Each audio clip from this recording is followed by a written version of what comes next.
Good evening, students.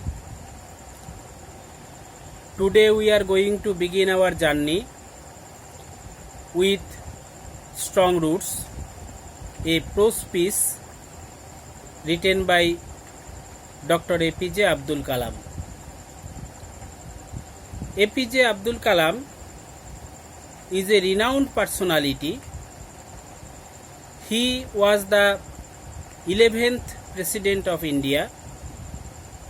He adorned the seat of the President from 2002 to 2007. He was a great scientist. As a scientist, he received many national awards like Bharat Ratna, Padma Vibhushan, Padma Bhushan, and also an American award titled Hoover Medal. This prose piece is the first chapter of his autobiographical writing, Wings of Fire. Wings of Fire is Dr. Kalam's autobiographical writing written by Dr. Kalam himself and Arun Tiwari. The subject of this writing is India's journey to self-reliance in technology. We are going to go through the first chapter of that autobiographical writing. It is included in your syllabus. The name of the prose piece is Strong Roots. What do we mean by strong roots? Roots are related to trees. We know that roots firmly implant or establish trees. Roots make trees survive. Roots help trees to fight against adverse weather. In human life too, some qualities, some characteristics help one to flourish in life, to survive, and to fight against adversities. What are the roots of human life? There are a number of roots of human life, such as racial character, such as filial affection, such as human environment, such as education, and of course moral values. All these roots help in proper development of an individual's life. In Strong Roots,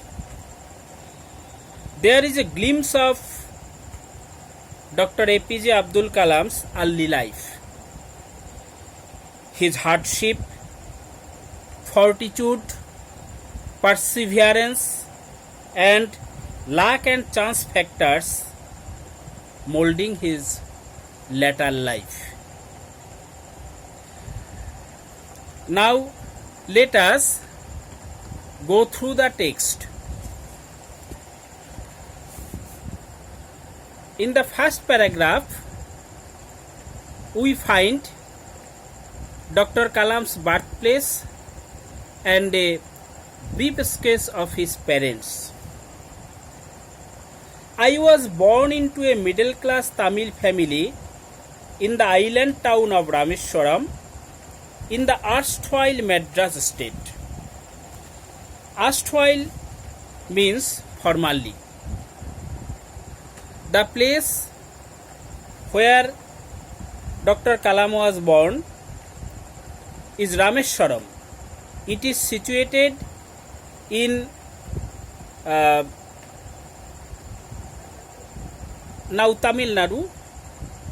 Once it was named Madras, the formerly Madras state.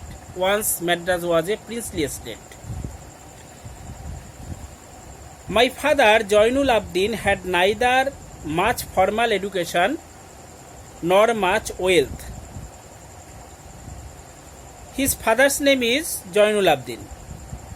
He had neither much formal means conventional education, the education you get from schools, colleges, etc. It is called formal education.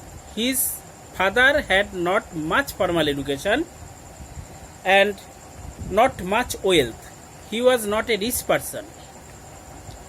Despite these disadvantages, he possessed great innate wisdom and a true generosity of spirit. Disadvantage means inconveniences. Possessed means held.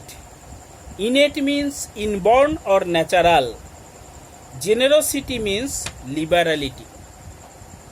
Dr. Kalam's father was neither a highly educated person nor a rich person, but he was a very wise person. He had great innate or inborn wisdom. Wisdom is the quality of being wise, sensible, and experienced. It is not directly related to formal education. There are many persons who have almost no formal education but who possess great wisdom, a great quantity of wisdom. You learnt about the Emperor Akbar, you learnt about Shivaji the king, you learnt about Charlemagne. They were not formally educated, but they were very wise persons.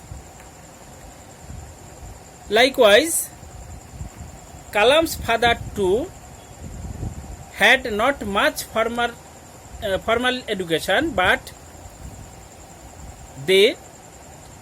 he possessed great innate wisdom.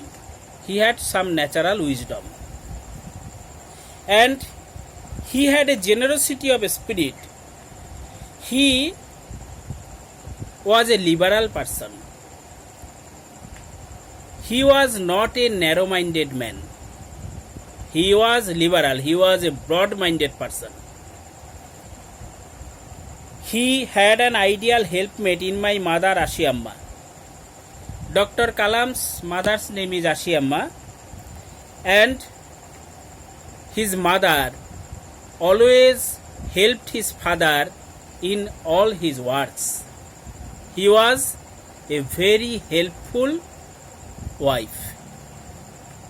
I do not recall the exact number of people she fed every day, but I am quite certain that far more outsiders means not belonging to the family, those people who do not belong to the family, ate with us than all the members of our own family put together.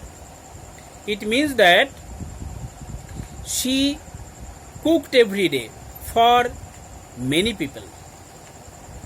The total number of the outsiders exceeded the total number of family members, and she did it without any grudge.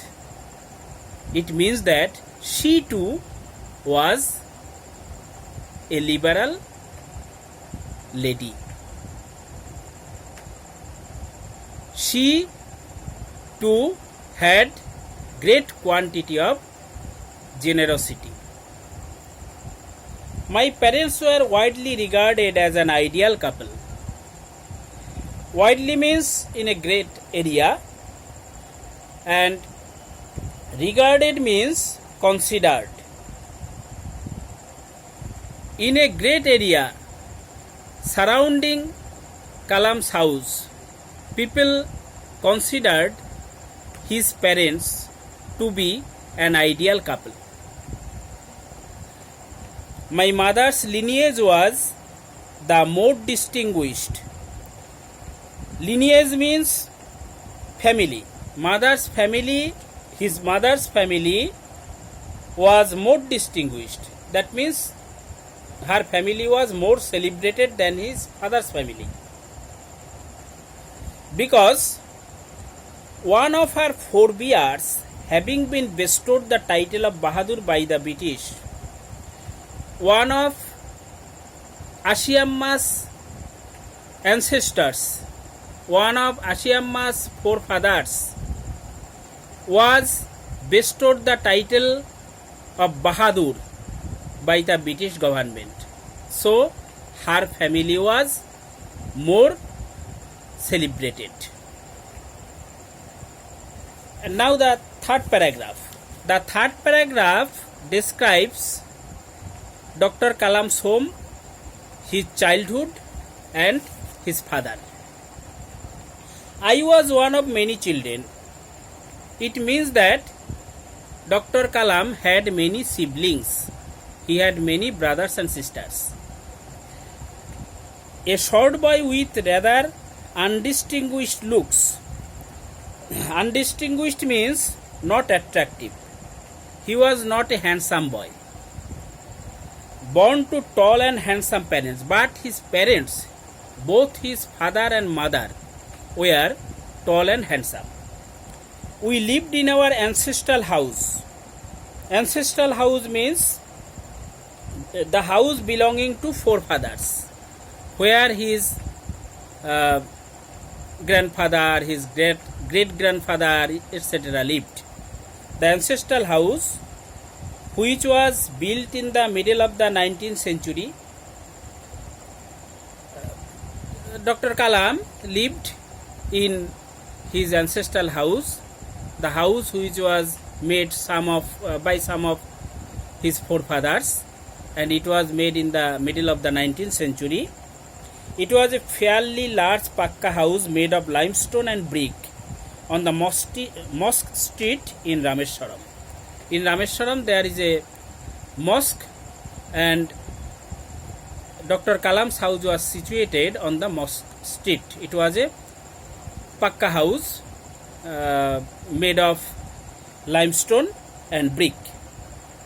My austere father used to avoid all inessential comforts and luxuries. Austere means plain and simple. Dr. Kalam's father liked plain and simple life. He was not extravagant. He did not like fashionable life. He led a simple, very simple life. And he avoided all inessential comforts and luxuries. The comforts and luxuries which are not essential for living were not liked by Dr. Kalam's father. However, all necessities were provided for in terms of food, medicine or clothing, but he always supplied his family with all essential things, the things without which man cannot live.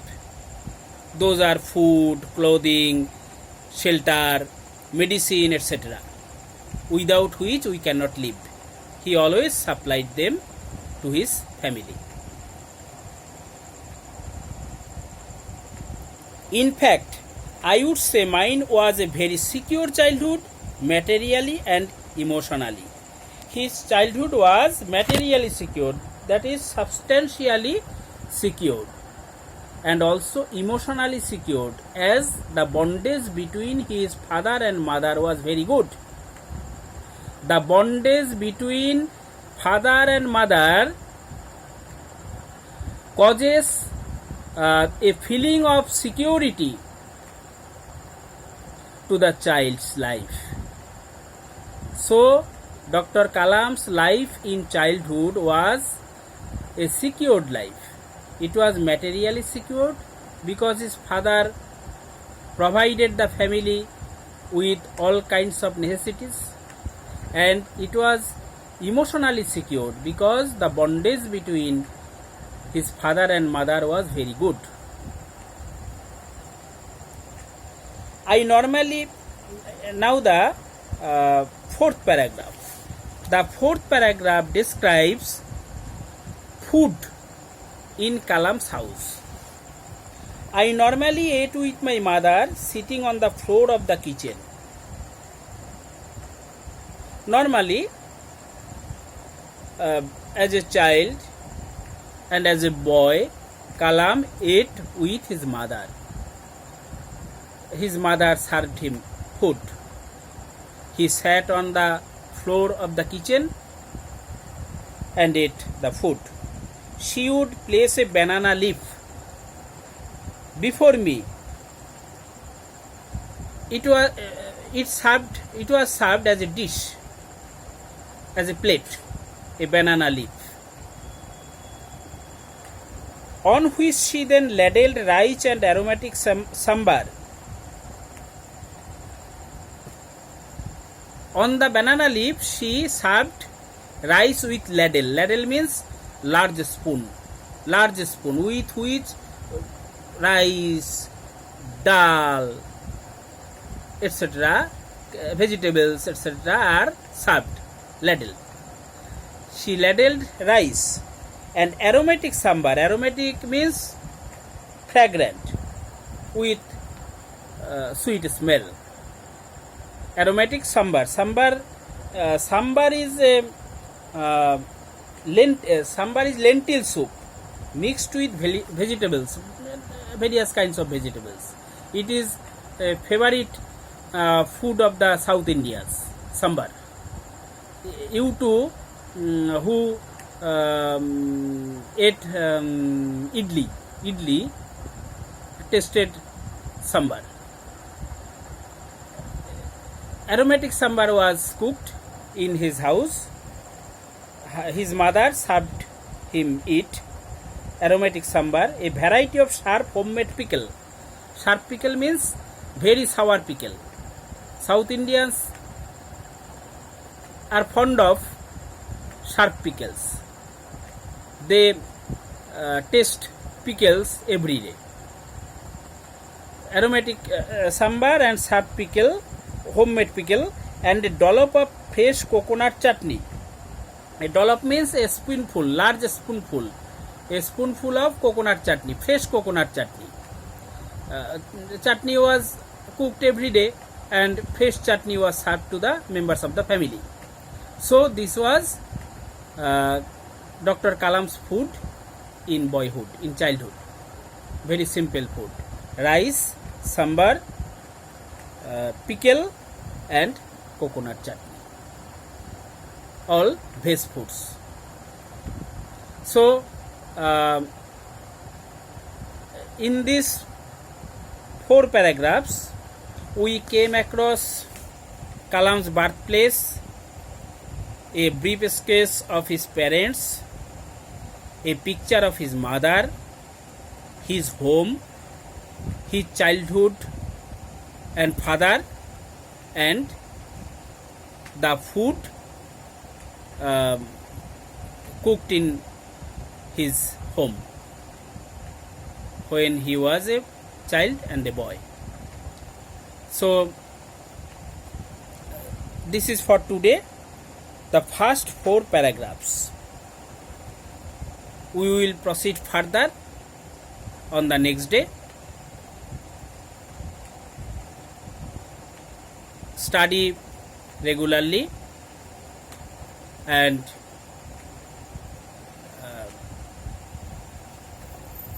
keep both body and mind fit. Goodbye.